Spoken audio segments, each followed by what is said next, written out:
5 seconds to go.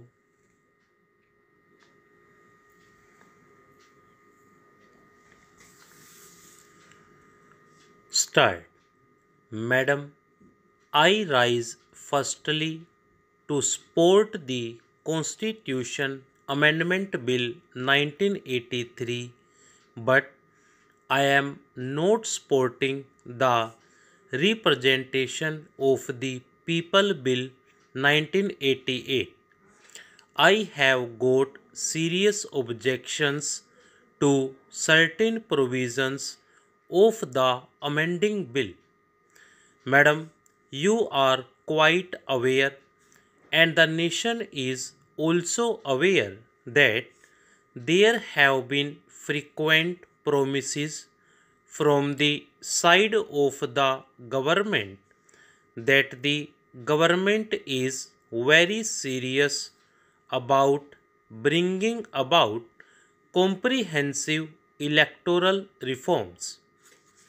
As a matter of fact, never has there been the occasion when the government really put into shape in concrete terms what it really means by electoral reforms.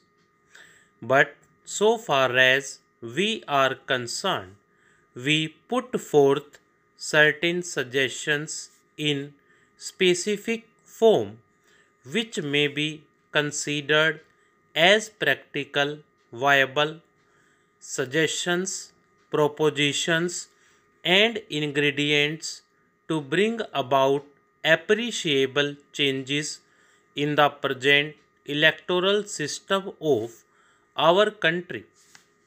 I do not venture to say that all the measures which we have suggested constitute the final ingredients for a complete and final reform of the electoral system in our country, because the concept of election changes with changing times.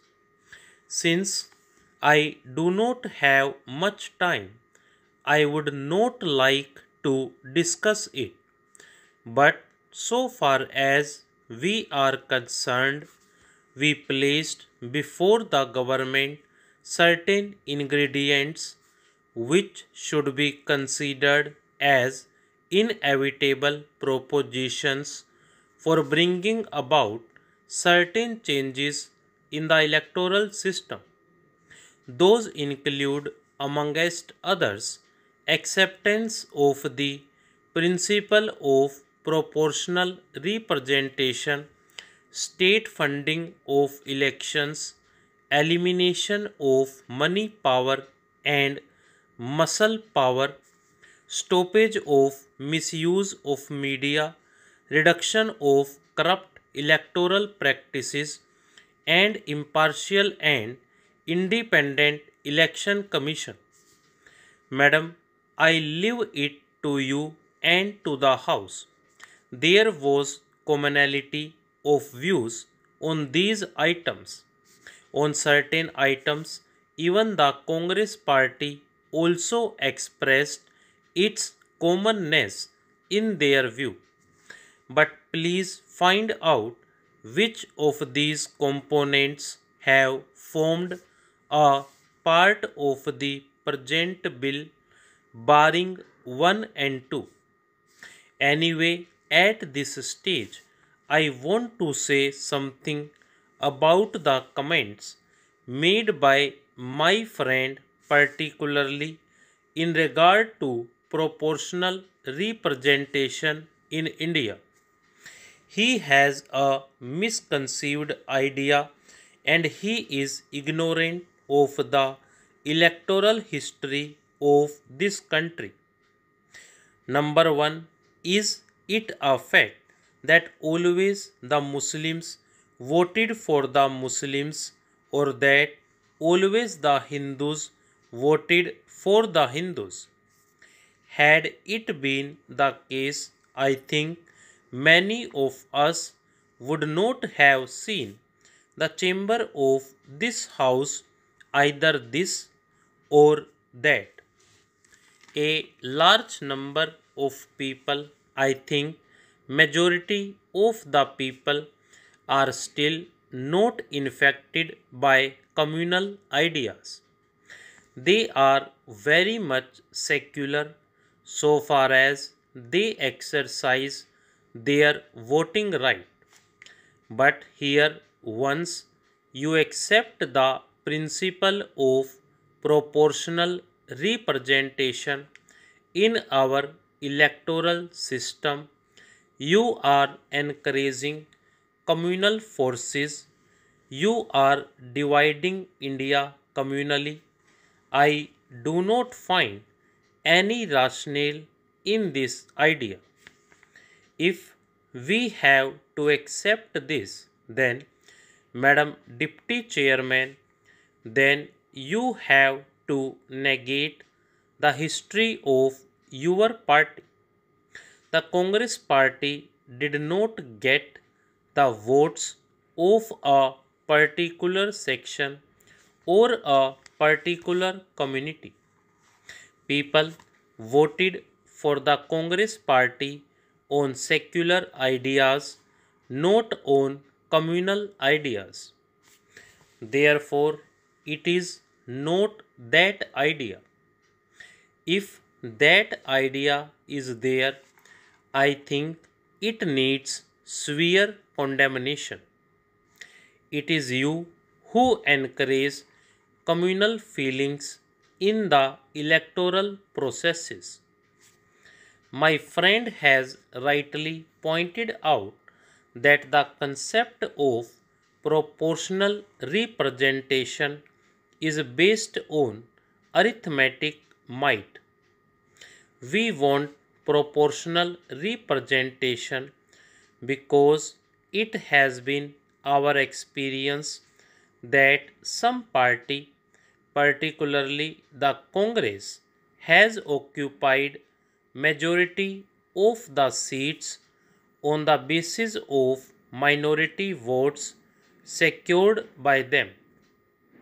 Few members are elected to this house or that house or in any other electoral process securing the majority of the total votes.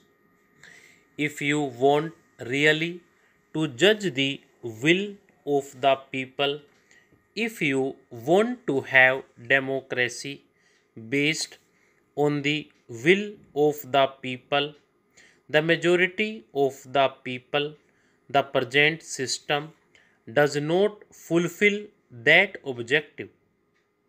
You get elected, even I get elected, not on the basis of the majority of the total votes, but on the basis of the minority of the votes. I think everybody will agree that this cannot be a sound principle of democracy. I do not say that there may be means and modes of proportional representations. There cannot be a cut and dried mode of proportional representation. What we want is that the government should accept the principle of proportional representation so that there can be reflection of the people's will proportionately. Therefore, I am rather very much disappointed with the comments made by my friend. Please allow me to make this comment. As a matter of fact, these are not at all electoral reforms. It is rather a caricature of reforms. On the other hand, this amending bill puts certain impediments on political parties in our country. I would give only two examples. One is registration.